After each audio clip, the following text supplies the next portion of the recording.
Hello. मैं सभी लोगों को प्रातःकालीन नमस्कार करती हूँ। आज मैं आपको एक ऐसी दवा बता रही हूँ जो आपको कुत्ता खांसी से जो होती है, जो लगातार आती रहती है, आधे आधे उल्टी तक हो जाती है।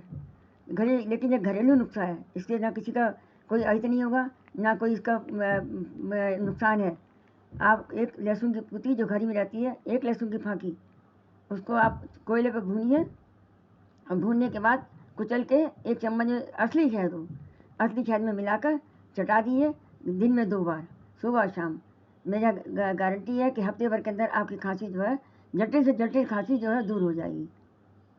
मेरा वीडियो आपको सही लगे तो इसको सब्सक्राइब कीजिए, लेकिन इस नुस्खे को आजमाइए ज़रूर। ये अत्यंत लाभकारी नुस्खा है कि इसमें किसी को कोई नुकसान नहीं है।